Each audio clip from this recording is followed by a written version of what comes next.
Welcome to the Voice of America in Creole.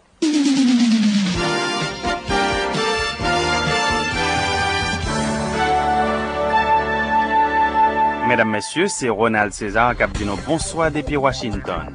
La Voix de l'Amérique espérait nous passer un bon week-end jusqu'à présent et il y invite une côté programme les préparés pour jeudi dimanche là.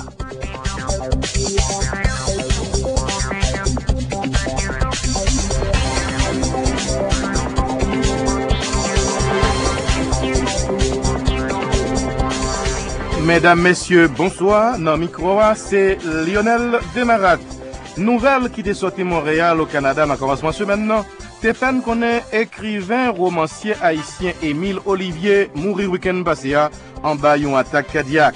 Collègue Lio en particulier et tout le monde qui te connaît en général, Abdi, c'est une grosse pète pour le monde littéraire et culturel haïtien, surtout pour la diaspora haïtienne au Canada. Après-midi, à la rencontre, nous pourrons présenter un survol sous la vie avec l'œuvre Émile Olivier. Nous souhaitons tout le monde une bonne écoute.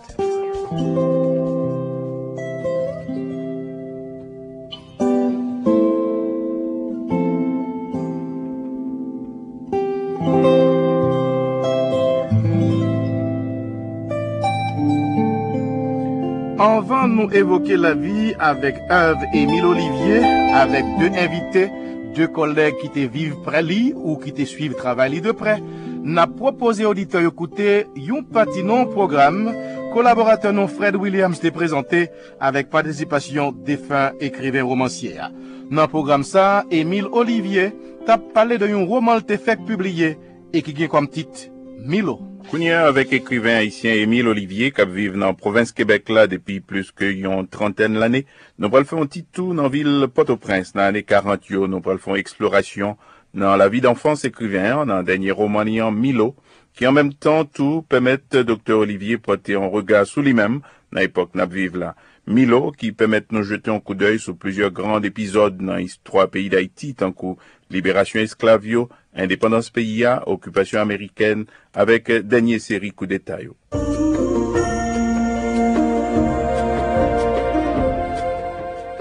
Je suis donc né Olivier. Rien de plus, rien de moins. Ma mère ne se souvient pas exactement si je suis né le 19 ou peu avant midi, ou le 20 aux petites heures du matin, ce qui pose des problèmes insolubles à la science de ma voyante, car, dit-elle, si je suis né avant minuit, je suis Verseau. Après, je suis automatiquement rangé dans la catégorie des poissons.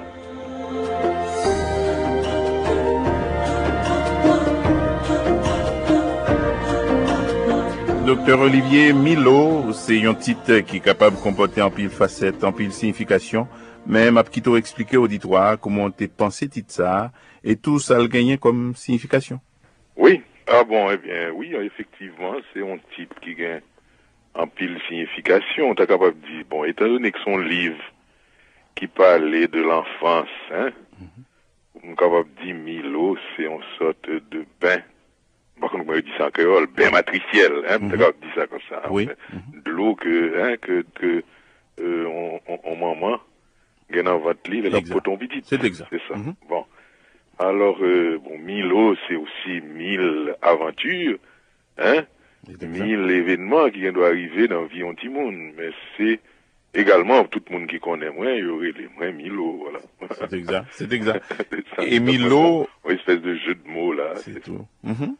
Et Milo, son petit histoire qui vraiment est entraînant et qui racontait, qui centrait sous, Simca bien dit ça, et qui parlait en pile du père. Et si tu as commencé avec point ça, Papa ou et Dr. Olivier, est-ce que son manque qui fait que Jean-Noël présentait dans l'histoire le père, mais un père qu'on définit comme on est vertical, mais qu'on pas senti avec tellement.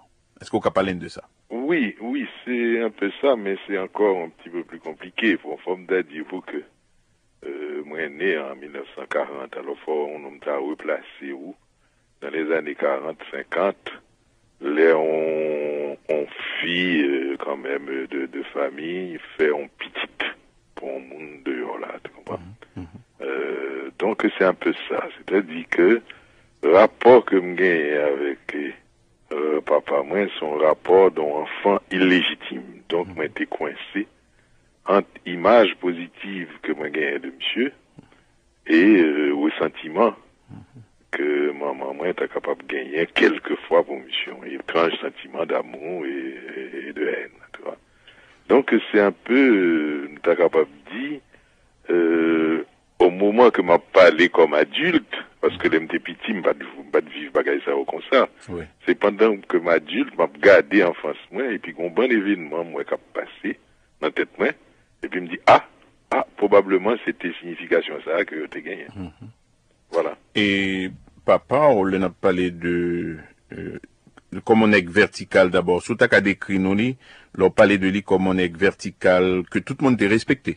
Oui, en général, c'est ça qui frappait moi, parce que moi, m'pè du monsieur, monsieur mourit, m'te gen 9 ans, donc m'pa gen en pile image, papa.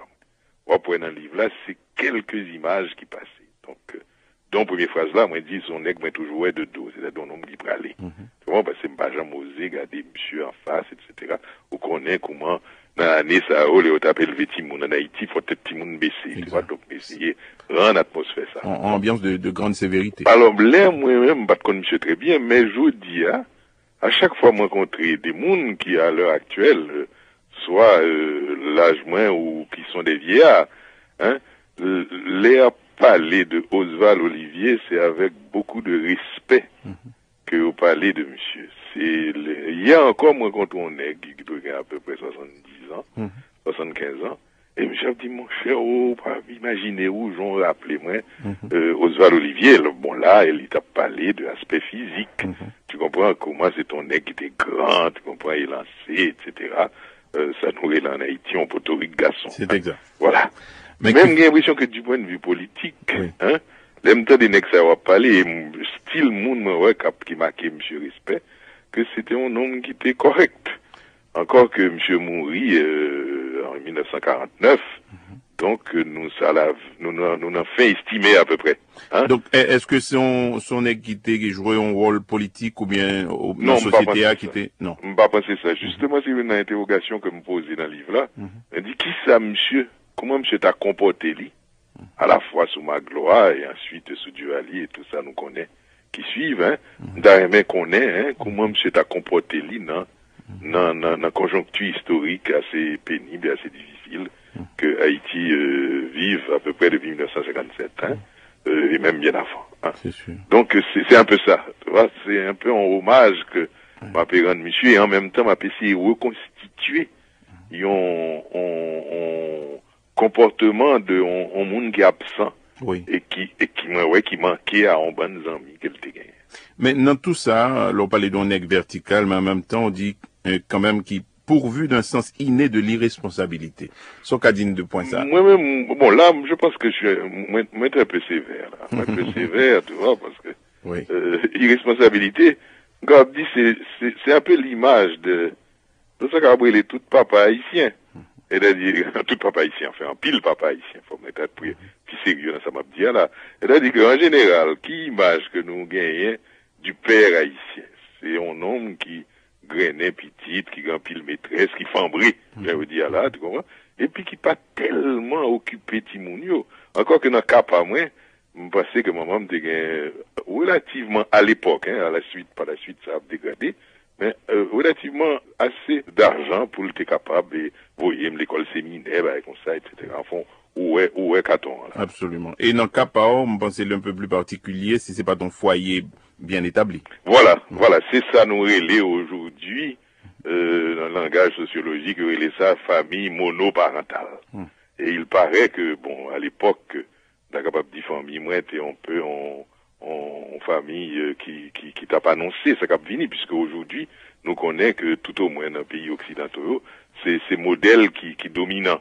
C'est-à-dire que l'autre jour, m'appelait un sociologue, monsieur dit, on va absolument intéressant, monsieur dit, image couple là, à l'heure actuelle, c'est pas un garçon avec une femme, c'est une femme avec un petit monde.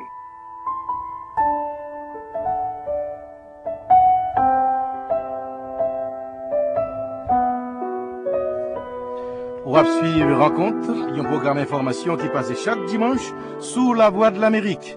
Dans le programme jeudi, on a passé en revue la vie avec l'œuvre écrivain haïtien Émile Olivier qui mourit dimanche passé dans la ville de Montréal au Canada, côté ta vive depuis plus passé 30 ans. N'a propose Hélène Tonnet, nous va parler avec deux collègues Émile Olivier qui voulaient rendre hommage et partager avec nous souvenirs yo gardé de lui.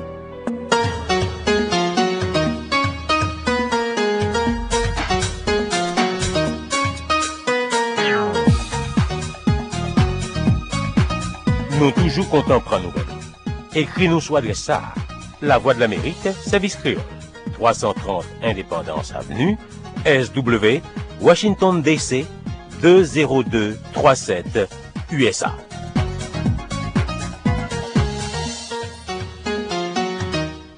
Pour nous continuer à parler de Émile Olivier, de Evely avec la Vili, nous gagnons deux collègues. Youn qui était évolué avec lui au Canada et qui était toujours suivi de près, c'est poète haïtien Anthony Phelps. Et l'autre là, c'est Thomas Spear, un professeur qui a pensé langue avec littérature française dans City University of New York. Nous avons commencé avec professeur Spear. Thomas Spear, vous êtes professeur de littérature et de langue française. Est-ce que vous pouvez nous parler du romancier haïtien Émile Olivier? Comment aviez-vous appris à le connaître pour commencer? Oui, bonjour. Oui, merci, avec plaisir. C'était un grand ami. Nous pleurons sa perte et c'est sympathique de pouvoir parler de l'écrivain aussi parce que je crois qu'au moment de la mort de quelqu'un, les nouvelles, tout le monde veut parler de la personne et c'est sûr que ceux d'entre nous qui sommes chanceux d'avoir connu Émile Olivier pouvons parler de cet homme, mais c'est bien de parler de l'écrivain aussi parce que ce qui va rester de lui, c'est l'écrivain, pour ceux qui n'ont pas connu. Donc, vous avez demandé comment je l'ai rencontré, comment je l'ai connu. J'ai d'abord connu le romancier, avant de connaître la personne. Et puis, je l'avais rencontré à un colloque il y a peut-être une quinzaine d'années. Et puis, nous nous sommes sympathisés, surtout que j'ai tellement aimé la sensibilité dans son roman au passage. Et nous avons entretenu depuis lors une longue amitié professionnelle et personnelle.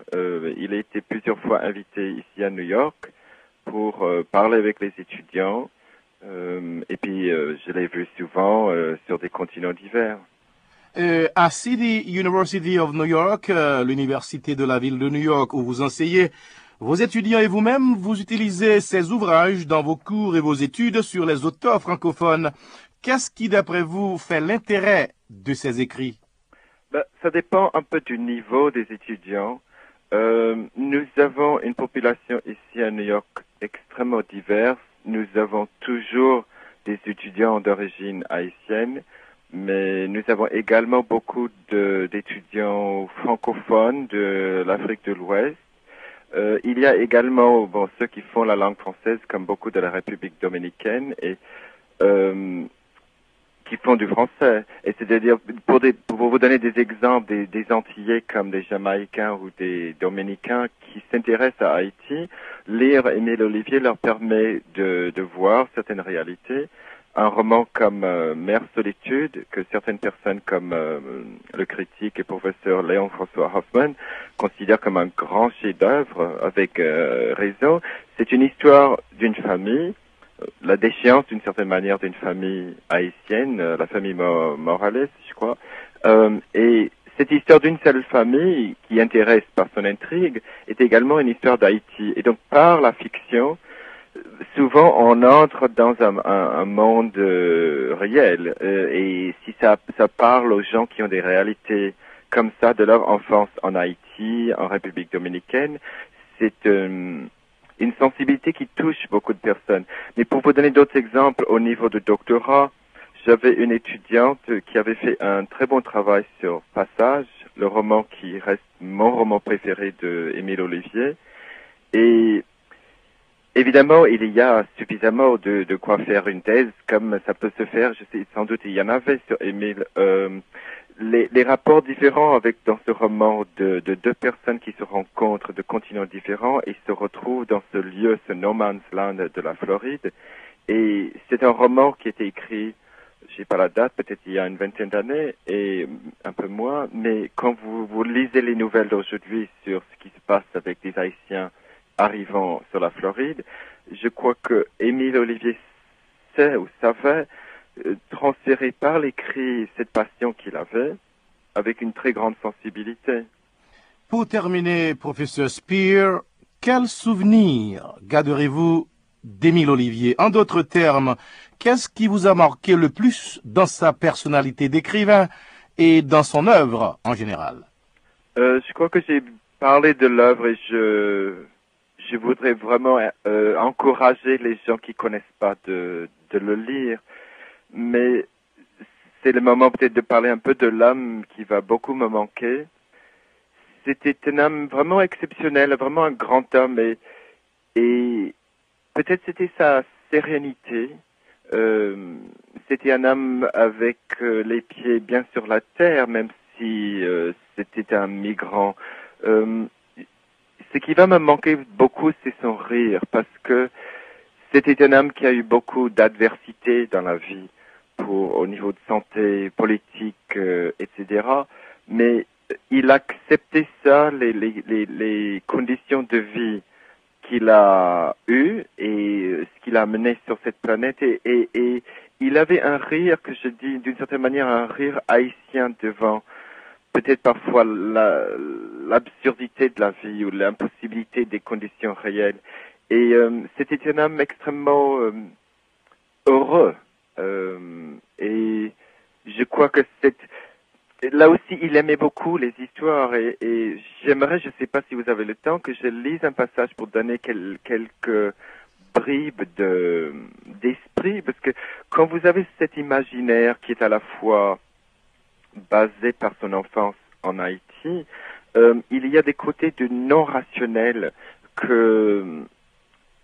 qui se met très bien dans notre monde de migrants, notre monde postcolonial de Montréal, Paris, Tokyo, New York, des villes d'immigrants.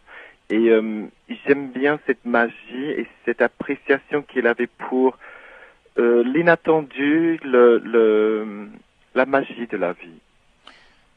Thomas Spear, La Voix de l'Amérique, vous remercie. Je vous remercie.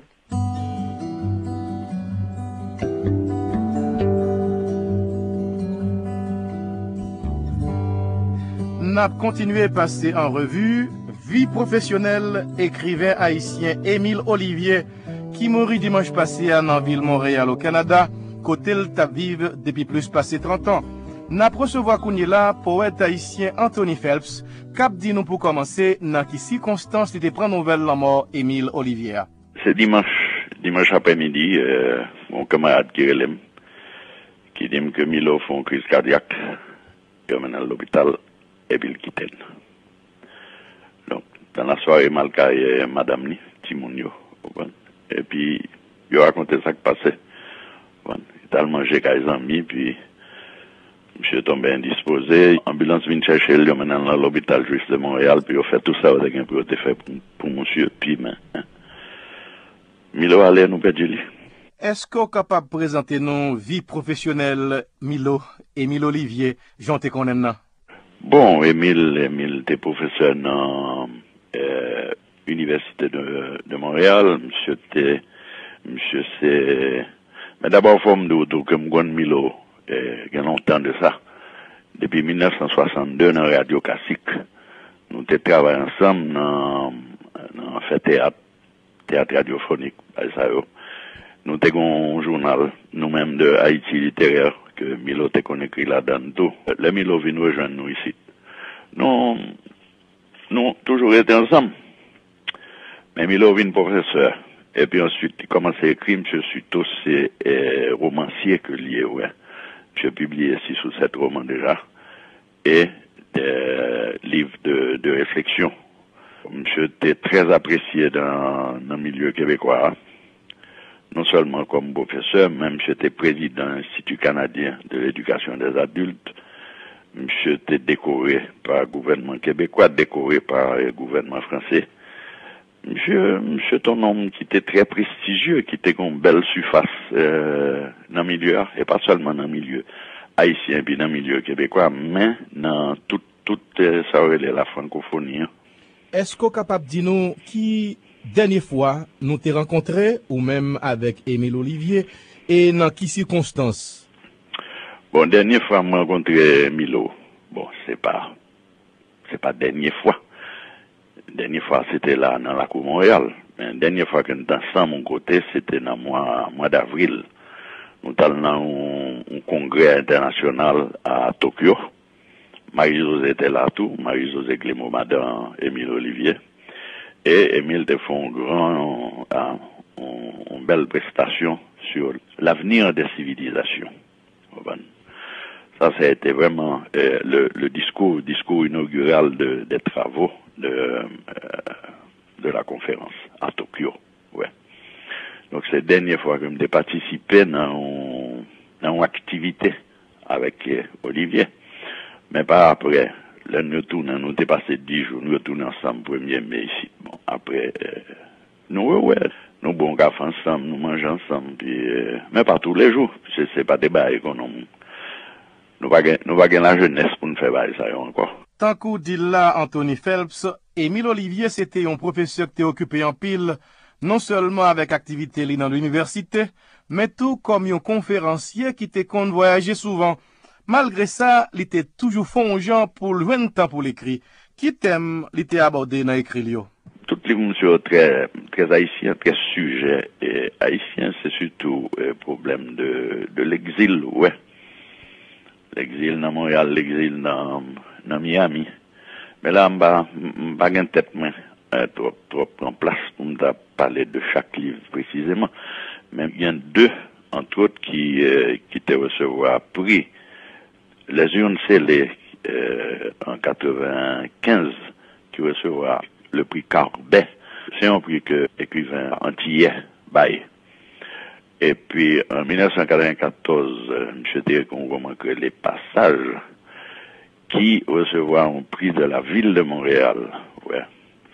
Et non, bah, il pris ça au Milo, l'autre jour, là, M. était président jury qui baille le prix du gouverneur du Canada pour 2002. Ouais. Donc, comme nous, M. était une belle surface ici, là. Jean dit là, Eve et Émile Olivier t'es intéressé l'autre francophone, tant qu'antillais. Oui. Et même spécialiste étranger qui parlait l'autre langue, tant que professeur Thomas Peer, qui c'est un professeur de littérature dans New York et qui écrit. Oui, me connais Peer. C'est ça. Et est-ce qu'on est capable de dire nous qui ça qui fait travail et Émile Olivier a gagné intérêt ça là-dedans? C'est quoi que le livre me intéressé, c'est que Youn est publié par une maison d'édition connu en France, Albin Michel, et deux, parce qu'il est intéressant, bon, de toute façon, Albin Michel pas publié, monsieur s'il pas bon, mais c'est son intérêt humain, comme c'est tout ça que je suis capable de dire. Mais il y a plusieurs monde qui travaillent sous Milo, plusieurs étudiants et étudiantes, que ce soit à Québec, ou bien en Italie, ou bien en France, par exemple. Mais c'est des gens qui spécialisés dans la littérature francophone, mais littérature francophone hors de France, ouais. Tant qu'au Québec intéressé, Haïti intéressé, ou bien l'autre pays, Afrique francophone, yo. Mais texte Milo, il y a un côté humain, il y a un côté très haïtien, il y a pour un chercheur, pour un jeune étudiant, c'est son bail qui est très intéressant parce que les balles n'ont pas de détails sur la vie de haïtien, la vie haïtienne, soit ici, soit ailleurs, dans la région Miami, parce que monsieur Gon qui ont parti à Dan qui passait dans Miami, dans le milieu immigrant, ouais. Donc, ils représentent un intérêt pour un chercheur, pour un critique, tout. Ou dit l'exil, c'est un thème qui est présent en pile dans œuvre, dans roman Émile Olivier. Est-ce que, à ce propos, capable de dire nous qui, Jean, monsieur, te vive l'exil? Bon, monsieur vive l'exil là, tant que nous toutes, et puis le traite son sujet, que le pour nous, même pour moi-même, il y a des romans qui passent en exil, tout.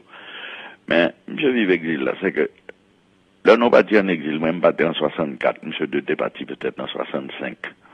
Nous connaissons 2 ans, 3 ans, au plus quoi, fait dehors. puis après, l'orgado, on fait combien de temps? 64 à Koulia, ça fait combien de temps? Ça fait presque 40 ans. Ça fait presque 40 ans. Donc, obligé de vivre au fur et à mesure que le temps a passé.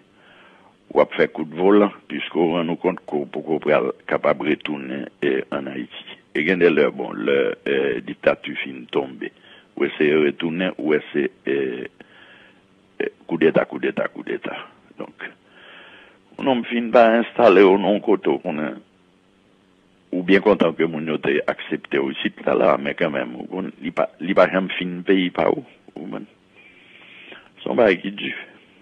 Très dû, mon cher. D'après vous, Anthony Phelps, qui héritage Milo et Milo Olivier qui était derrière?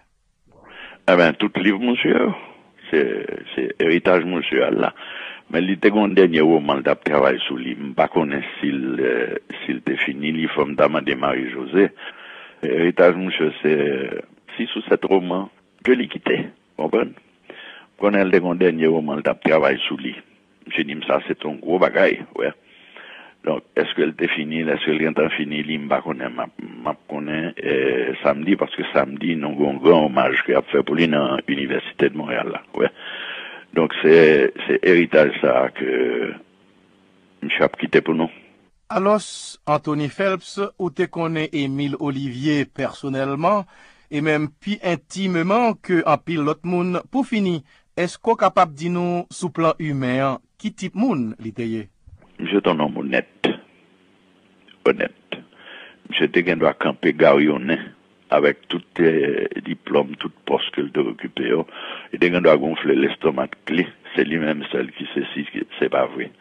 Monsieur était très simple. Au contraire, monsieur tracé l'exemple pour un pile petit jeune dans la cour Montréal qui comprennent que depuis on fait un livre ou bien deux, c'est gros écrivain. Milo, toujours très sage, très doucement, très posé. C'est ça que j'ai toujours retenu de monsieur, ouais. Il n'est pas vantard. Dieu va m'a gonfler l'estomac, les monde.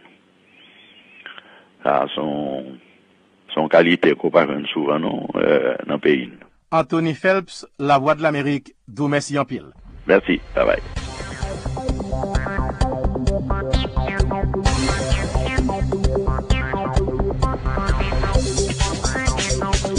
Émile Olivier, professeur, écrivain et romancier haïtien qui décédé dimanche passé à Montréal au Canada, t'es invité nous dans plusieurs programmes, service créole a été fait sous différents thèmes, surtout sous monde culturel et littéraire.